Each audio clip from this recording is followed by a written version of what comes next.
Hi అండి, అందరికీ నమస్తే. నేను మీ తెలుగమ్మాయి లక్ష్మి. ప్రతి హిందువు తన జీవిత కాలంలో ఒక్కసారైనా సరే దర్శించుకోవాలనుకునే పరమ పవిత్రమైన పుణ్యక్షేత్రం కాశీ. ఉత్తరప్రదేశ్ వచ్చిన తర్వాత చాలాసార్లు మేము కాశీయాత్ర చేయాలి అని అనుకున్నామండి, కానీ కుదరలేదు. కొన్నిసార్లు టికెట్స్ బుక్ చేసుకున్న తర్వాత కూడా క్యాన్సిల్ చేయాల్సి వచ్చింది. కాశీయాత్ర చేయాలి అని మనం అనుకుంటే సరిపోదండి.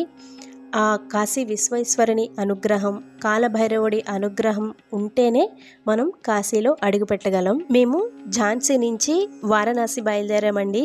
ఝాన్సీలో నైట్ 10:30కి ట్రైన్ ఉంది.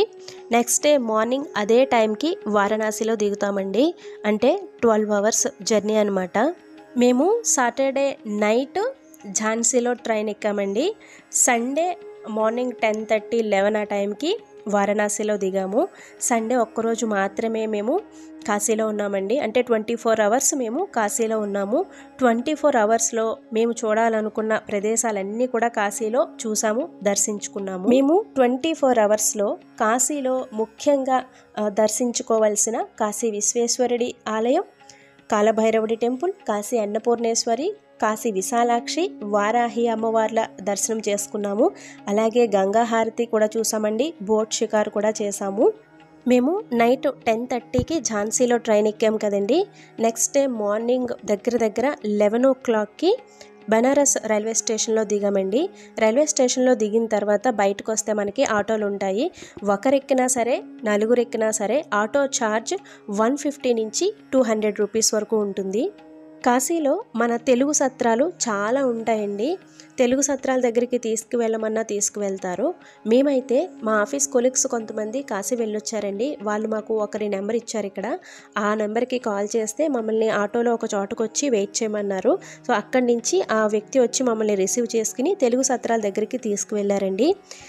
తెలుగు సత్రాలు మీరు ఆన్లైన్లో రూమ్స్ బుక్ చేసుకోవడానికి ఉండదండి. ముందుగా బుక్ చేసుకోవడానికి అయితే ఉండదు. మనం ఇక్కడికి వచ్చిన తర్వాత రూమ్స్ ఉన్నాయో లేవో చూసుకుని తీసుకోవాలన్నమాట.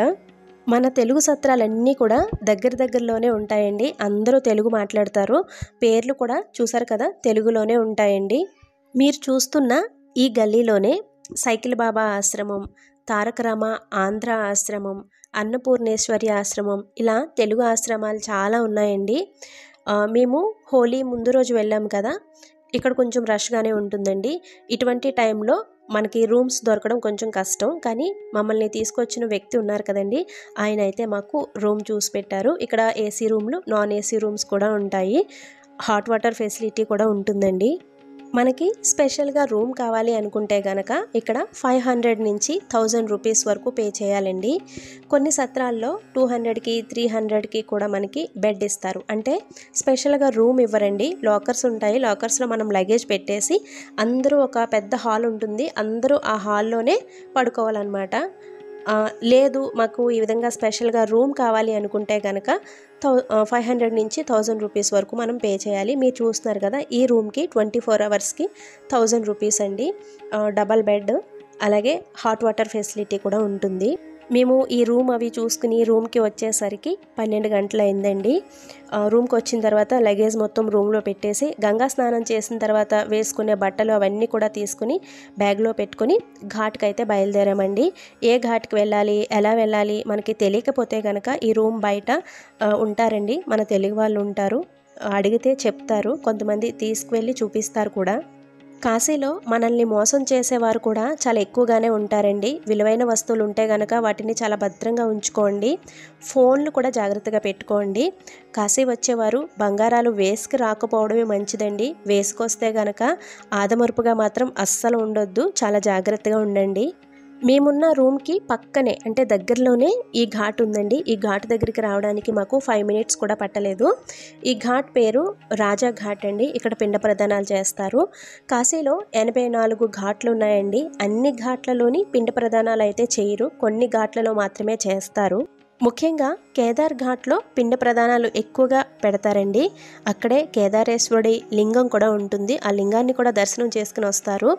టైం ఉన్న వాళ్ళు కేదార్ ఘాట్లో పిండ ప్రదానం చేయండి. టైం లేని వాళ్ళు మీకు దగ్గరలో ఏ ఘాట్లో అయితే పిండ ప్రదానాలు చేస్తారో అక్కడ చేయించుకోండి. కాశీ మొత్తం కూడా పరమ పవిత్రమైన స్థలం అండి. మనం ఎక్కడ పిండ ప్రదానాలు చేసినా కూడా మంచిదే. కాశీలో మనం ఒకేసారి 32 మందికి పిండ ప్రదానాలు చేయొచ్చండి. అయిన వారికి మాత్రమే కాదండి, అంటే తాత ముత్తాతలకి మాత్రమే కాకుండా భార్య తరపు వాళ్ళకి, అలాగే మీ ఫ్రెండ్స్ ఎవరైనా మీకు అతి సన్నిహితంగా ఉండి మీకు బాగా ఇష్టమైన ఫ్రెండ్స్ ఎవరైనా చనిపోతే కనుక వాళ్ళకి కూడా మీరు ఇక్కడ పిండ ప్రదానాలు చేయొచ్చు. అలాగే మీకు ఎవరైనా మంచి చేసుంటే కనుక, అయ్యో వాళ్ళు చనిపోయారు, వాళ్ళ రుణం మనం తీర్చుకోలేకపోయాము, ఎలా తీర్చుకోవాలి అని అనుకుంటే కనుక, మీకు మంచి చేసిన వారు ఎవరైనా సరే చనిపోతే కనుక వాళ్ళ రుణం తీర్చుకోవాలి అనుకుంటే కనుక వాళ్ళ పేరు మీద కూడా మీరు ఇక్కడ పిండ ప్రదానాలు చేయొచ్చండి. చనిపోయిన వారికి కాశీలో పిండ ప్రదానం చేయటం వల్ల వాళ్ళు చేసుకున్న పాపాలన్నీ కూడా తొలగిపోయి వాళ్ళకి మోక్షం లభిస్తుందంటండి. చనిపోయిన వారు ఎవరైనా సరే పాపాలు చేసి ఉంటే గనక వాళ్ళు పైన అష్టకష్టాలు పడుతూ ఉంటారంటండి.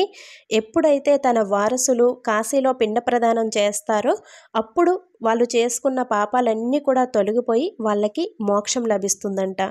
తమ వారసులు కాశీలో తమ పేరు మీద పిండ ప్రదానాలు చేసి వారికి మోక్షం కలిగించారు అని పితృదేవతలందరూ కూడా ఆనందపడి వంశాన్ని ఆశీర్వదిస్తారంటండి. కాశీ వచ్చిన ప్రతి ఒక్కరూ తాత ముత్తాతల పేరు మీద తప్పనిసరిగా పిండ ప్రదానాలు చేయండి. వంశ వృద్ధికి, వంశంలో అందరూ ఆరోగ్యంగా ఆనందంగా ఉండడానికి పితృదేవతల ఆశీర్వాదం చాలా చాలా ముఖ్యమండి. నా వీడియోస్ రెగ్యులర్గా చూసే వారికి తెలుస్తుందండి, మావయ్య గారు కార్తీక పౌర్ణమి రోజున చనిపోయారు. ఇప్పుడు 5వ నెల అండి. సంవత్సరం తిరిగేలోపు కాశీలో పిండ ప్రదానం చేస్తే చాలా మంచిది మావయ్య గారి పేరు మీద అని చాలామంది చెప్పారండి. కాశీలో సంవత్సరం తిరిగేలోపు ఆయన పేరు మీద పిండ ప్రదానం చేయటం మాకు చాలా ఆనందంగా ఉంది. మావయ్య గారు కూడా చాలా ఆనందపడి ఉంటారండి. ఆయన వారసులందరినీ కూడా ఆయన ఆశీర్వదించాలి, అందరూ ఆరోగ్యంగా ఆనందంగా ఉండాలి అని కోరుకుంటున్నాను. పిండ ప్రదానాలు అయిపోయిన తర్వాత నేను పిల్లలు కూడా ఇక్కడ గంగా స్నానం చేస్తున్నామండి. కాశీలో గంగమ్మ తల్లి చాలా ప్రశాంతంగా ఉంటుంది. ఈ నీరు చాలా చల్లగా ఉంటుందండి. కొంతమంది గంగా స్నానం చేసిన తర్వాత తడి బట్టలతోనే దర్శనానికి వెళ్తారు. బట్టలు మార్చుకోవాలి అనుకుంటే కనుక మనకి ఘాట్ల దగ్గరే చిన్న చిన్న రేక్ షెడ్ లాగా ఉంటాయండి, చిన్న చిన్న రూమ్స్ ఉంటాయి, అక్కడే మనం బట్టలు మార్చుకోవచ్చు. మేము గంగా స్నానం చేసిన తర్వాత తిరిగి మా రూమ్కి వచ్చి తడి బట్టలన్నీ కూడా రూమ్లో పెట్టేశామండి. రూమ్లో పెట్టేసిన తర్వాత భోజనానికి వచ్చాము. మనం రూమ్ తీసుకుంటాం కదండి సత్రాల దగ్గర, అక్కడే మనకి ఫ్రీగా టిఫిన్స్ భోజనాలు పెడతారు. అయితే మనం భోజనానికి వస్తున్నామా లేదా అన్నది ముందుగానే వాళ్ళకి చెప్పాలండి. చెప్తేనే వాళ్ళు మన కోసం ఫుడ్ అనేది ప్రిపేర్ చేస్తారు. ఈ రూల్ ప్రతి సత్రం దగ్గర ఉంటుందండి. ముందుగా మనం భోజనానికి వస్తున్నామో లేదో చెప్పి వెళ్ళాలి.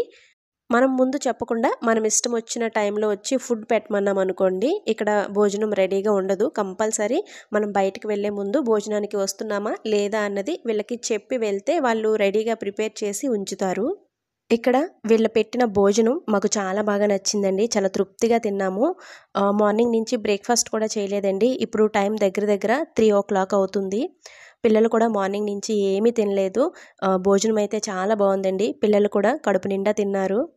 ఇక్కడ భోజనం చేసిన తర్వాత ఇంకా నైట్ భోజనానికి రాము, ప్రిపేర్ చేయొద్దు అని చెప్పామండి. ఎందుకంటే నైట్ ఏ టైం అవుతుందో తెలియదు కదా, ఇంకా బయట భోంచేసేద్దాంలే అని నైట్ భోజనానికి రాము అని చెప్పి మేము ఇంకా దర్శనానికి అయితే బయలుదేరామండి. చూసారు కదా కాశీలో వీధులు ఎలా ఉన్నాయో, చిన్న చిన్న సందులండి. వీటిలోంచే మనం నడక మార్గంలోనే చాలా వరకు మనం చేరుకోవాల్సిన ప్లేసెస్కి వెళ్ళాలి. వెహికల్స్ అవి కూడా చాలా వరకు అవైలబుల్ ఉండవండి. మనకి కాశీలో ఎక్కువ నడకుంటుంది. మీరు చిన్నపిల్లలతో వస్తే కనుక పిల్లలు చేయి పట్టుకోండి, అస్సలు ఆదమరుపుగా ఉండొద్దు, వాళ్ళని ఒంటరిగా వదలొద్దండి. ఈ చిన్న చిన్న సందుల్లో మనము ఎక్కడికైనా తప్పిపోతేనే చాలా కష్టం అండి. తిరిగి మనం ఉన్న ప్లేస్కి రావడానికి చాలా కష్టం అనమాట. ఒక రోడ్లోంచి ఒక రోడ్డుకి అస్సలు దారి తెలియదు మనకైతే. ఫస్ట్ టైం వచ్చే వాళ్ళకి అస్సలు తెలియదండి. అటువంటిది పిల్లలతో చాలా జాగ్రత్తగా ఉండాలి. ఈ సందుల్లో ఎక్కడైనా పిల్లలు తప్పిపోతే కనుక దొరకడం చాలా కష్టం అనమాట. మనం కాశీలో అడుగుపెట్టిన తర్వాత మన మనసంతా కూడా ఎప్పుడెప్పుడు కాశీ విశ్వేశ్వరుణ్ణి దర్శించుకుందామా, ఎప్పుడెప్పుడు కాలభైరవుణ్ణి చూద్దామా అనే ఆలోచనలోనే ఉంటుందండి. మనం కాశీలో చాలా నడక నడుస్తాము. నడిచినా సరే అలసట అనేది తెలీదండి. అలాగే ఆకలి కూడా వేయదు. మన ఆలోచన అంతా కూడా ఆ కాశీ విశ్వేశ్వరుడి మీదే ఉంటుంది. కాశీకి వచ్చిన తర్వాత చాలామంది అంటూ ఉంటారు కదండీ! ఫస్ట్ కాలభైరవుడిని దర్శించుకున్న తర్వాత కాశీ విశ్వేశ్వరుడి దర్శనానికి వెళ్ళాలి అని. మేము కూడా అలాగే అనుకున్నాము. కానీ మాకు టైమింగ్స్ కుదరలేదండి. ఇప్పుడు దగ్గర దగ్గర 3:30 అవుతుంది. కాశీ విశ్వేశ్వరుడి స్పర్శ దర్శనం ఉంటుందండి. టైమింగ్స్ ఉంటాయి. ఈవినింగ్ 5-6 అలాగే మార్నింగ్ 5-6 ఆ టైమింగ్స్‌లో కాశీ విశ్వేశ్వరుడి స్పర్శ దర్శనం ఉంటుందండి. మేమిప్పుడు కాలభైరవుడి టెంపుల్‌కి వెళ్తే గనక స్పర్శ దర్శనం మిస్ అవుతాము. ఇక్కడ ఇద్దరు ముగ్గురిని అడిగామండి. ముందు కాశీ విశ్వేశ్వరుడి దర్శనానికి వెళ్ళొచ్చా అని అడిగాము. వాళ్ళందరూ చెప్పింది ఏంటి అంటే, కాశీ వచ్చిన ప్రతి ఒక్కరూ కాలభైరవుడిని తప్పనిసరిగా దర్శించుకుని వెళ్ళాలి. అంతేగాని మొదటే కాలభైరవుడిని దర్శించుకోవాలి అనే రూల్ ఏమీ లేదు అని చెప్పారు. ఇంకా అందుకని మేము ఫస్ట్ ఇక్కడ స్పర్శ దర్శనానికైతే వచ్చాము. టెంపుల్ దగ్గరలోకి వెళ్ళిన తర్వాత మనకి ఈ విధంగా చందనంతో బొట్టు పెడతారండి. పెట్టించుకోండి. ఎంతో తీసుకోరండి. 10-20 రూపీస్ అలా తీసుకుంటారు. ఈ బొట్టు పెట్టుకున్న తర్వాత ముఖంలో ఒక మంచి కలొచ్చినట్టు అనిపించింది నాకైతే. ఇక కాశీ విశ్వేశ్వరుడి మెయిన్ టెంపుల్ దగ్గరికి అంటే లోపలికి వెళ్ళడానికి 4 గేట్లు ఉంటాయండి. మేమిక్కడ గేట్ నెంబర్ 4 నుంచి లోపలికి వెళ్ళాము. లోపలికి వెళ్ళే ముందు మన దగ్గరున్న సెల్ ఫోన్సు, స్మార్ట్ వాచెస్ వీటిని లాకర్‌లో పెట్టి మనం లోపలికి వెళ్ళాలి. లోపలికి ఫోన్ తీసుకువెళ్ళకూడదండి. స్పర్శ దర్శనం చాలా అద్భుతంగా జరిగిందండి. మీకు వీలైతే గనక తప్పనిసరిగా కాశీలో కాశీ విశ్వేశ్వరుడి స్పర్శ దర్శనం చేసుకోండి. స్పర్శ దర్శనం చేసుకోవటం వల్ల మనం చేసిన పాపాలన్నీ కూడా తొలగిపోతాయంటండి. అలాగే ఆ కాశీ విశ్వేశ్వరుణ్ణి మనం చేతులతో తాకటం వల్ల మన చేతి రేఖలు, తలరాతలు కూడా మారిపోతాయని చాలామంది పండితులు కూడా చెప్తూ ఉంటారండి. మీకు వీలైతే గనక తప్పనిసరిగా కాశీలో కాశీ విశ్వేశ్వరుని స్పర్శ దర్శనం చేసుకోండి. కాశీ విశ్వేశ్వరుని దర్శించుకున్న తర్వాత ఆ టెంపుల్ లోపలే చాలా టెంపుల్స్ ఉంటాయండి. బయటకొచ్చిన వెంటనే ఒక పెద్ద నందీశ్వరుడు ఉంటాడు. అలాగే కాశీ అన్నపూర్ణేశ్వరి, శ్రీ మహాలక్ష్మి అమ్మవారు, గణపతి ఇలా చాలా టెంపుల్స్ ఉంటాయి. ఆ టెంపుల్స్ అన్నింటినీ కూడా దర్శించుకుని బయటకొచ్చిన తర్వాత పక్కనే కాశీ అన్నపూర్ణేశ్వరి టెంపుల్ ఉంటుందండి. మీరు చూస్తున్నారు కదండి, ఇదే కాశీ అన్నపూర్ణేశ్వరి టెంపుల్. ఈ టెంపుల్ లోపల చుట్టూ కూడా చాలా దేవతా ప్రతిమలు ఉంటాయండి. ఉగ్ర నరసింహస్వామి, డుండు గణపతి, అలాగే సూర్యభగవానుడి టెంపుల్ ఇవన్నీ కూడా లోపల ఉంటాయి. వాటన్నింటిని కూడా దర్శించుకోండి. కాశీ అన్నపూర్ణేశ్వరి దర్శనం అయిన తర్వాత మేము ఇక్కడి నుంచి బయలుదేరి కాశీ విశాలాక్షి టెంపుల్కి, గంగా హారతికి, కాలభైరవుడి టెంపుల్కి వెళ్ళామండి. అవన్నీ కూడా నేను నెక్స్ట్ వీడియోలో చూపిస్తాను. ఈ వీడియోని ఇంతటితో ఎండ్ చేస్తున్నానండి. మరీ లాంగ్ వీడియో పెట్టినా కూడా చూడడానికి మీకు బోర్ కొడుతుంది కదా. కాశీయాత్ర పార్ట్ 2 వీడియో కూడా వస్తుందండి. తప్పకుండా చూడండి. ఈ వీడియో నచ్చితే ఒక లైక్ ఇచ్చి వెళ్ళటం అస్సలు మర్చిపోవద్దండి.